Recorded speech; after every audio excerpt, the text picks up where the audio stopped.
হরে কৃষ্ণ, রাধে রাধে, জয় শ্রীকৃষ্ণ।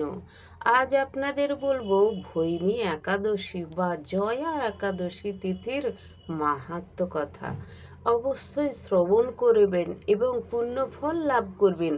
যারা এই জয়া একাদশী তিথি বা ভৈমী একাদশী তিথিতে উপবাস করছেন না, তারাও কিন্তু পুণ্যফল লাভ করবেন। শুধুমাত্র শ্রবণেও কিন্তু পুণ্যফল লাভ হয়। অবশ্যই এই কথা ভগবান শ্রীকৃষ্ণ বলেছেন। তাই অবশ্যই আপনারা পারলে ভৈমী একাদশী তিথি শ্রবণ করে যান। হরে কৃষ্ণ, রাধে রাধে। একবার এই তিথির মাহাত্ম্য হলো ইন্দ্রদেবের কথায় আছে।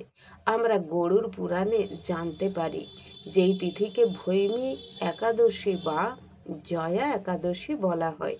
তো এর কাহিনী হলো, তখন দেবরাজ ইন্দ্র স্বর্গে বসবাস করছেন। তো তিনি তো সবসময় নৃত্য গীতাদি খুব পছন্দ করেন। সমস্ত রকমের অপ্সরা আসেন, তাকে নৃত্য গীতে মনোরঞ্জন করেন। তো একবার 50,000 বেশি অপ্সরা তার কাছে নৃত্য গীত করতে এসেছিলেন।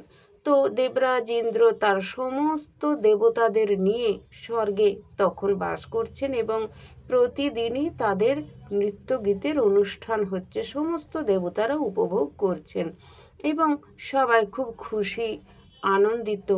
এইভাবে একদিন ওইখানে যখন নৃত্যের অনুষ্ঠান হচ্ছিল, সেখানে ছিল পুষ্পবন্তী ও মাল্যবান নামে দুই অপ্সরা ও অপ্সরী। তারা দুজনে দুজনকে অত্যন্ত পছন্দ করত। এই কথা অনেকেই জানত, কিন্তু নৃত্য গীতের অনুষ্ঠানে তারা এতটাই মোহিত হয়ে গিয়েছিল যে তারা নৃত্য করতে করতে এবং গন্ধর্বরা গান করছে, তারা কোনো দিকে না তাকিয়ে তারা বিমোহিত হয়ে গেল একে অপরের প্রতি।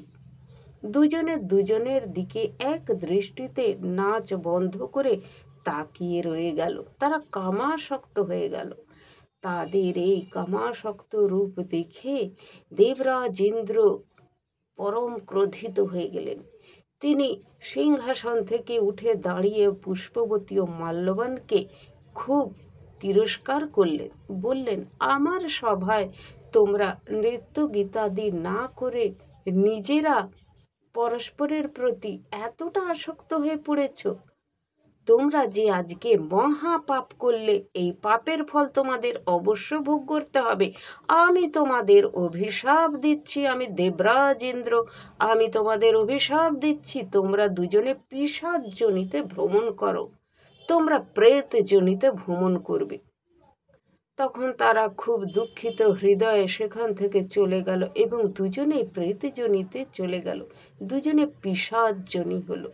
পিশাচ আর পিশাচিনী, মাল্যবান ও পুষ্পবন্তী, খুব মনের দুঃখে তারা হিমালয়ে ভ্রমণ করছিল। এই অবস্থায় তারা ওখানে থাকে, যা পায় খায়, পিশাচ যোনি ভ্রমণ করে, কিন্তু আস্তে আস্তে নিজেদের সমস্ত পূর্বজন্মের কথা বিস্মৃত হয়ে গেল। কিন্তু বিস্মৃত হওয়ার আগে তারা বলেছিল যে আমরা অনেক দুঃখে অনেক কষ্টে এই পিশাচ যোনি পেয়েছি, সুতরাং আমরা কখনো কোনো কুকর্ম দুষ্কর্ম করব না। আমরা এই যোনি থেকে কিভাবে বের হতে পারি তার চিন্তা করব। তারা ভগবানের নাম গান করত। একদিন কি হলো, তারা সেদিনে ছিল জয়া একাদশী বা ভৈমী একাদশী, তারা জানতো না। তারা সেদিন কিছু না খেয়ে সারা দিন সারা রাত কাটিয়ে দিল, সেই ঠান্ডার মধ্যে পড়ে রইল। এইভাবে পরের দিন দ্বাদশী তিথিতে তারা দুপুরের পর কিছু আহার করলো, কিন্তু তারা জানতো না সেদিন জয়া একাদশী ছিল। তাদের পরম পুণ্যফল লাভ হলো। ভগবান শ্রীকৃষ্ণ বাসুদেব শ্রীনারায়ণ তাদের প্রতি অত্যন্ত সন্তুষ্ট হলেন এবং তিনি দর্শন দিয়ে বললেন, তোমরা প্রেতযোনি থেকে মুক্তি লাভ করলে, পিশাচযোনি থেকে মুক্তি লাভ করলে, আজ তোমরা স্বর্গে চলে যাও। তারা তখন বলল, কেন হলো এরকম? বাসুদেব তাদের সব বললেন। তারা যখন স্বর্গে চলে গেল, তাদের স্বর্গে অপ্সরারা দেখে, বিশেষত দেবরাজ ইন্দ্র দেখে অবাক হয়ে গেলেন, তোমরা কিভাবে এই পিশাচযোনি থেকে আবার এই অপ্সরাতে এসে গেলে কি করে সম্ভব? তখন তারা বললেন ভগবান শ্রীকৃষ্ণ বাসুদেব এই ব্রতের জন্য তারা মুক্তি লাভ করেছে, তারা জয়া একাদশী পালন করেছিল।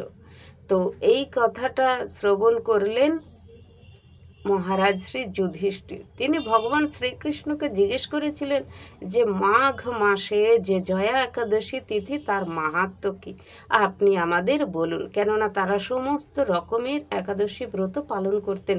ভগবান শ্রীকৃষ্ণ তাদের প্রত্যেকটি একাদশীর মাহাত্ম্য বলে দিতেন। তো এই হলো ভৈমী বা জয়া একাদশীর মাহাত্ম্য। আপনারা শ্রবণ করুন এবং সবাই বলুন রাধে রাধে, হরে কৃষ্ণা।